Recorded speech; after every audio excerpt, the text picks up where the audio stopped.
The world's greatest spiritual teachers from ancient to modern times have shared the view that the deepest truth of our being is not the property of one particular religion or spiritual tradition, but can be found within the heart of each person.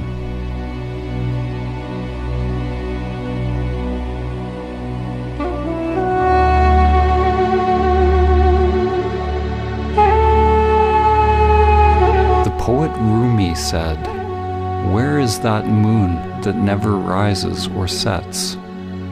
Where is that soul that is neither with nor without us? Don't say it is here or there. All creation is that, but for the eyes that can see."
In the story of the Tower of Babel, humanity fragmented into countless languages, beliefs, cultures, and interests. Babel means literally the gate of God. The gate is our thinking mind, our conditioned structures. For those who come to realize their true nature, their essence beyond name and form, they are initiated into the great mystery of what lies beyond the gate.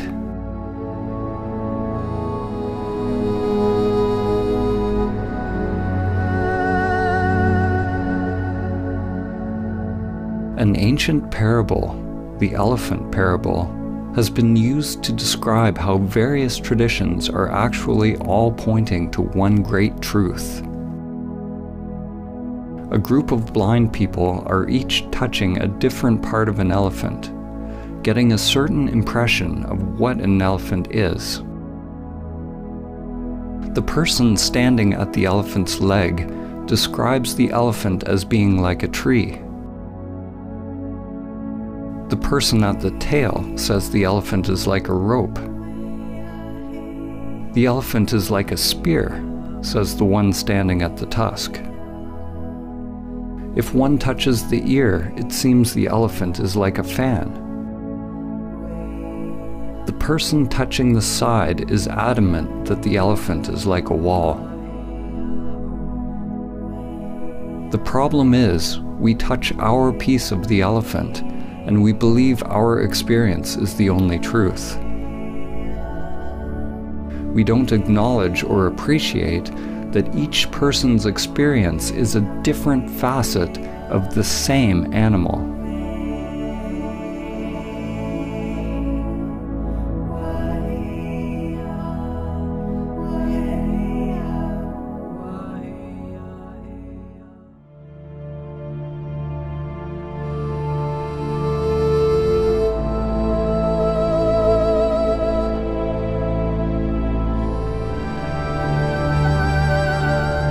The perennial philosophy is an understanding that all spiritual and religious traditions share a single universal truth, a mystical or transcendent reality upon which foundation all spiritual knowledge and doctrine has grown.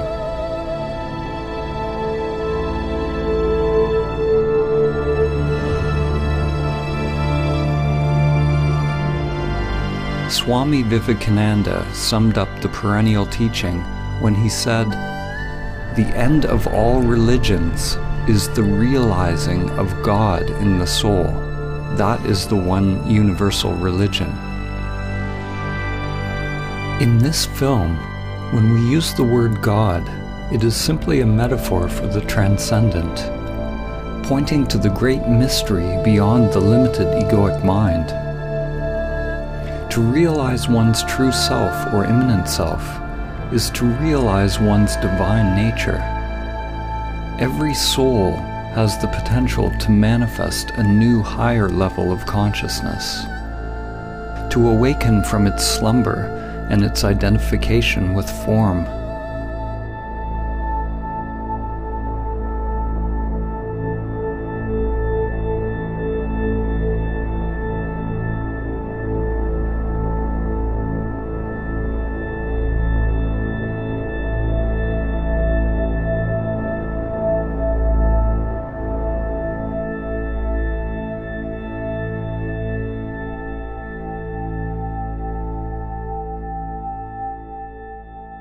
The writer and visionary Aldous Huxley, known for his book Brave New World, also wrote a book which he entitled The Perennial Philosophy, in which he writes about the one teaching that comes back over and over in history, taking the form of the culture in which it is realized.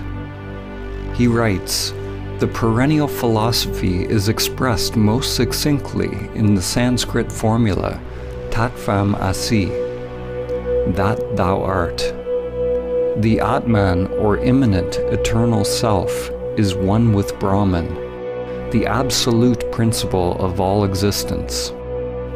And the last end of every human being is to discover the fact for himself, to find out who he or she really is."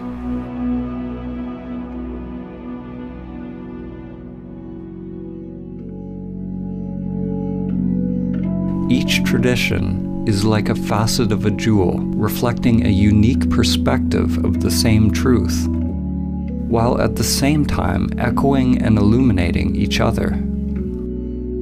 Whatever the language and conceptual framework used, all religions that reflect the perennial teaching have some notion that there is a union with something greater, something beyond us.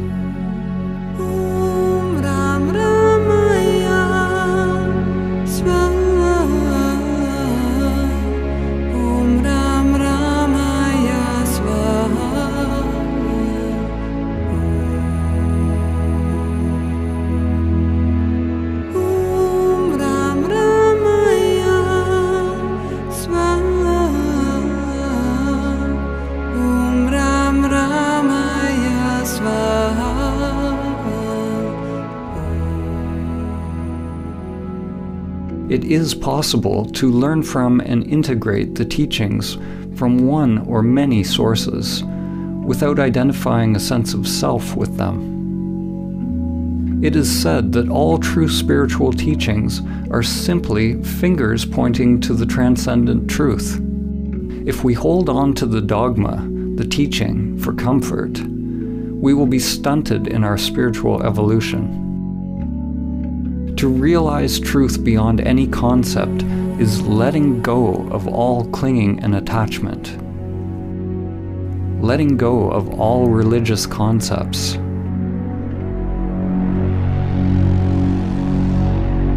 From the ego's perspective, the finger pointing you to Samadhi is pointing straight toward the abyss. St. John of the Cross said, "If one wishes to be sure of the road they tread, one must close their eyes and walk in the dark."